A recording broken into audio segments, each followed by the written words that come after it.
सीतामढ़ी के नानपुर में 12 अक्टूबर को एक 15 वर्षीय लड़की के साथ में एक मुखिया का बेटा उसके द्वारा दुष्कर्म किया गया। इसमें भी मुख्य अभियुक्त को गिरफ्तार कर जेल भेज दिया गया है।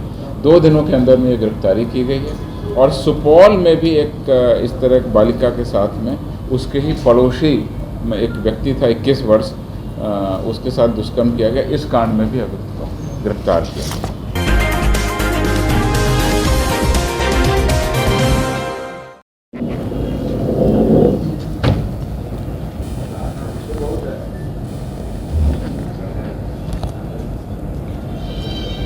अनुज जी को मैं देख रहा हूँ।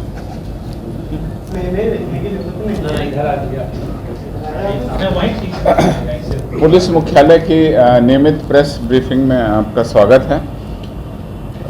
इधर कुछ हाल के दिनों में पुलिस के द्वारा जो अच्छी कार्रवाई हुई है और उसमें जो कुख्यात अपराधकर्मियों की गिरफ्तारी हुई है, कांडों का उद्भेदन हुआ है, और पिछले 2-4 दिनों की जो खास महत्वपूर्ण उपलब्धियां उसको आपके सामने रखना चाहूँगा। नौगछिया के जिले के खरीक थाना अंतर्गत 14 गंभीर कांडों में आरोपित वांछित कुख्यात अपराध कर्मी की सूचना प्राप्त हुई। उस सूचना पर पुलिस दल एक बनाया गया विशेष रूप से, और विशेष छापामारी दल जब वहां पहुंचा गांव में तो उस पुलिस को देख करके वो भागने लगा। उसको घेराबंदी करके दौड़ करके पुलिस कर्मियों के द्वारा मेहनत के द्वारा पकड़ा गया। कुख्यात अपराध कर्मी मौसम यादव, उसकी जब छापामारी दल के द्वारा तलाशी ली गई तो 1 पिस्टल और 6 गोली बरामद की गई। उसके विरुद्ध में कांड दर्ज कर दिया गया है, उसको जेल भेजा गया है, और इस पर 14 गंभीर कांड थे जिन पर वो वांछित था। इसी तरह से सहरसा के सोनवर्षा राज थाना क्षेत्र में पुलिस की रात्रि गश्ती टीम के द्वारा सहरसा जिले के टॉप 10 कुख्यात अपराध कर्मी मुकेश को गिरफ्तार किया गया, जो 7 गंभीर कांडों में आरोपित वांछित था, कुख्यात अपराध कर्मी था। इस पर भी जब गिरफ्तारी की गई तो उसके पास में एक देसी कट्टा, एक कारतूस और एक मोटरसाइकिल बरामद किया गया। जैसा कि आपको पिछले वीसी में बताया गया था कि दरभंगा जिला के रहने वाले एक मनीगाछी थाना क्षेत्र के अपराध कर्मी थे राकेश कुमार मिश्रा, जिसके द्वारा अंबानी समूह के एक अस्पताल को उड़ाने की धमकी दी गई थी। उसको पुलिस ने गिरफ्तार किया और 6 अक्टूबर को ही उसे गिरफ्तार कर मुंबई पुलिस भेजा गया था। उसी तरह का एक और अंतर्राज्यीय मामला प्रकाश में आया है, जिसमें राजस्थान राज्य के जोधपुर जिला के रतनगढ़ थाना क्षेत्र में एक व्यवसायी से अज्ञात व्यक्ति के द्वारा व्हाट्सएप से कॉल कर 5 लाख रुपए की रंगदारी की मांग की गई, और ये कहा गया कि आप SBI के इस खाता में पैसा जमा कर दीजिए, अन्यथा आपके साथ में कोई बुरी घटना होगी।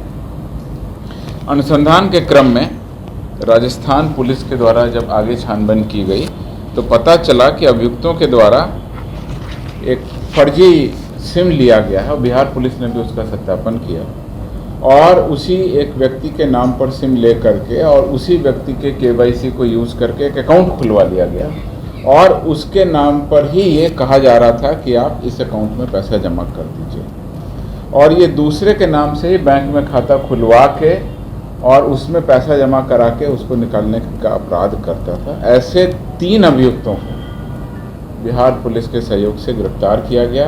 दरभंगा जिला के रहने वाले हैं और इनको माननीय न्यायालय में ट्रांजिट रिमांड के लिए भेजा गया, और वो जोधपुर कोर्ट में उपस्थापित कर दिए गए हैं। तो ये जो तीनों अपराध कर्मी हैं ये दरभंगा के रहने वाले हैं, और ये उसी तरह का घटना है जैसे कि बॉम्बे पुलिस के सहयोग में हम लोगों ने वहाँ मिश्रा गिरफ्तार किया था। इसका नाम आ गया है तो बताएंगे, मैं बता दूंगा।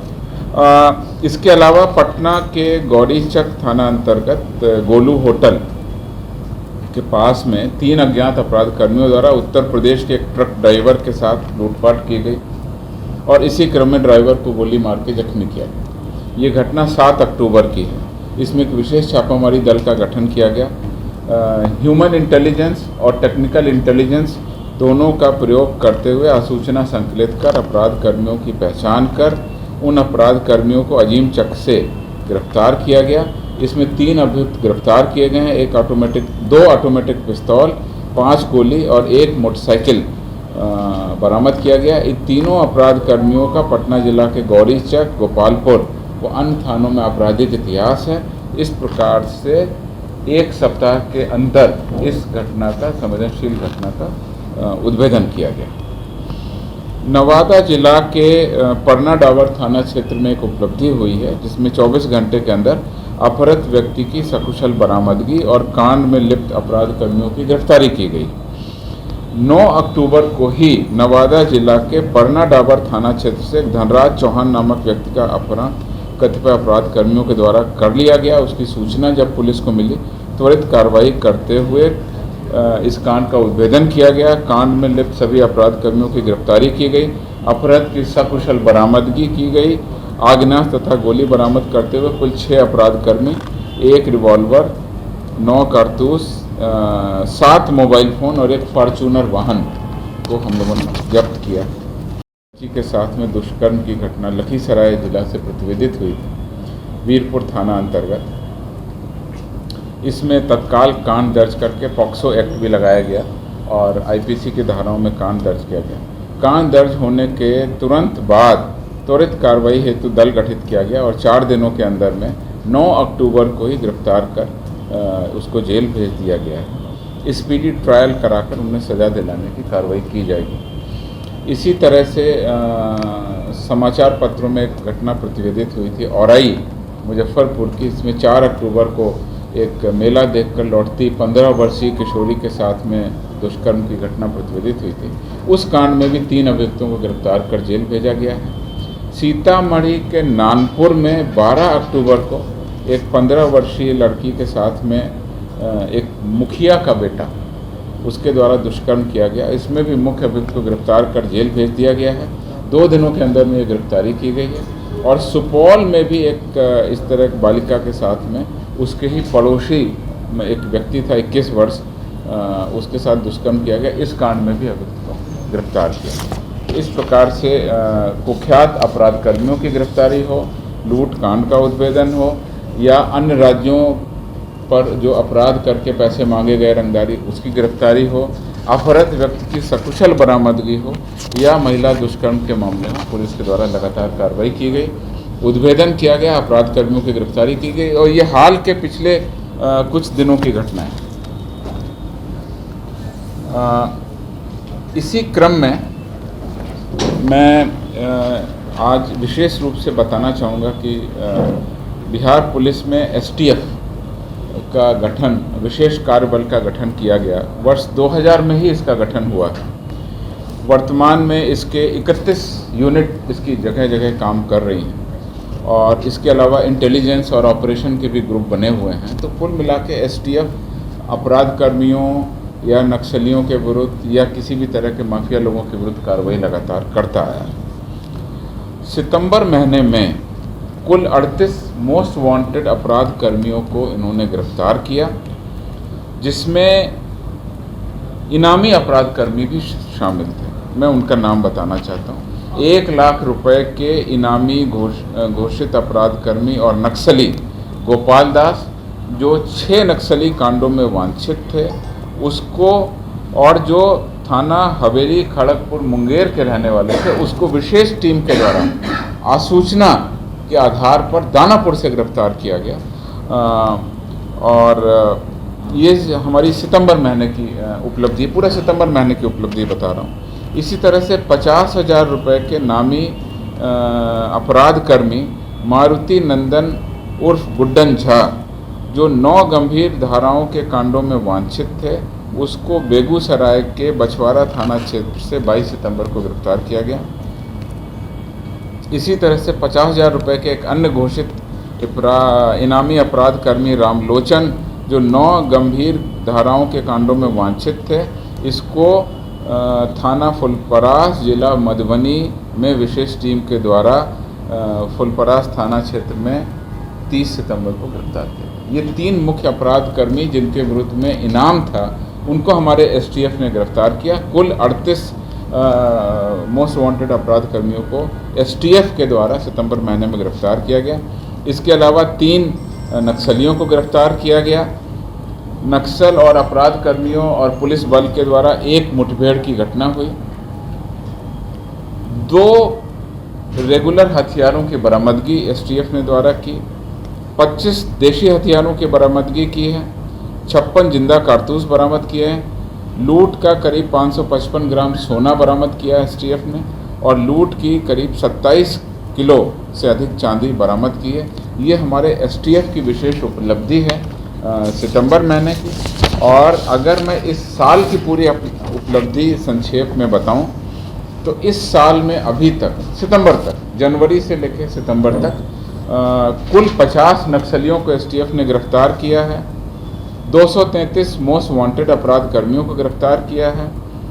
12 रेगुलर हथियार बरामद किए हैं। 6 पुलिस के लूटे हथियार बरामद किए हैं और 95 देशी हथियारों को बरामद किया है। ये सारी सूचना मैं डिटेल में भी आपको उपलब्ध करा दूंगा। ये हमारे एसटीएफ जो विशेष कार्यबल पुलिस बल का है उसकी उपलब्धि है। और पिछली प्रेस ब्रीफिंग में मैंने आपको वज्र और जो ऑपरेशन प्रहार है उसकी उपलब्धियों के बारे में बताया था। 2 घटनाएं जो हाल फिलहाल में घटित हुई हैं उसके बारे में मैं आपको बताना चाहता हूँ। एक बेतिया जिले के योगापट्टी थाना क्षेत्र की घटना है जो फायरिंग के बाद में घटना घटित हुई थी और कतिपय मीडिया में इसको चलाया भी गया था। इसके बारे में बता देना चाहता हूँ कि कल ये सुबह 8 बजे की घटना है। बेतिया जिला के योगापट्टी थाना क्षेत्र के ग्राम डुमरी अहिरौली में एक व्यक्ति के द्वारा घर में प्रवेश कर 2 व्यक्तियों को गोली मारकर जख्मी कर दिया गया। उनके द्वारा शोर मचाए जाने पर जब अन्य ग्रामीण वहां पर इकट्ठा हुए, उनके द्वारा उसको पकड़ने की चेष्टा की, तब उसने अपने दोनों हाथों में हथियार लिए हुए था और दोनों हथियारों से फायरिंग कर दी, जिसमें 2 ग्रामीण को भी गोली लग गई और वो भाग करके वहां पर पास के खेत में छुप गया। उसके बाद में पुलिस को सूचना मिली और ग्रामीणों के सहयोग से उसको गिरफ्तार कर लिया गया है। वो उसकी उम्र 22 वर्ष है। नाम उस अपराध कर्मी का रंजीत पटेल है। उसके पास से एक देशी पिस्तौल, एक देशी कट्टा, यानी दोनों हथियार जो लिए हुए दोनों हाथों से फायरिंग कर रहा था, दोनों बरामद हो गए। 3 खोखा बरामद हुआ है, 1 गोली, 1 बैग और उसके द्वारा जो मोटरसाइकिल लाई गई थी, तो ये सब गिरफ्तार कर लिया गया है। पुलिस के द्वारा कार्रवाई कर ली गई। ये घटना व्यक्तिगत और पारिवारिक मुद्दे को लेकर के की गई है और इसमें पुलिस के द्वारा तत्काल कार्रवाई की गई। उसी तरह से कल दोपहर के बाद रोहतास जिला के विक्रमगंज थाना क्षेत्र में कुछ अपराध कर्मी 2 मोटरसाइकिल पर बैठकर आए थे और बैंक में घुस करके लूटपाट की योजना कार्रवाई करने की कोशिश कर रहे थे। तो वहाँ पर प्रतिनियुक्त जो हमारा चौकीदार है और बैंक के गार्ड ने उनको मास्क पहने होने के कारण, हेलमेट लगाए होने के कारण उनको रोका और रोकने की चेष्टा की। उसी बीच में बैंक के किसी कर्मी के द्वारा बैंक का अलार्म बजा दिया गया। अलार्म को सुन करके वहाँ बाजार के बहुत सारे लोग उस बैंक की तरफ दौड़ पड़े और उसके बाद में अपराध कर्मियों को लगा कि वो घिरा जाएंगे, पकड़े जाएंगे और इस क्रम में वो फायरिंग करते हुए अपने बचाव में वहाँ से भागे। पुलिस भी वहाँ पहुँच गई और अब उस सारे सीसीटीवी के आधार पर, लोगों के बयान के आधार पर इसमें कार्रवाई की जा रही है। पुलिस उपाधीक्षक और पुलिस अधीक्षक स्वयं घटनास्थल पर गए थे और कल रात में सारी इसमें कार्रवाई हो रही है। अब इसमें जैसे ही आगे गिरफ्तारी होगी चिन्हित करके वो हम आपको बता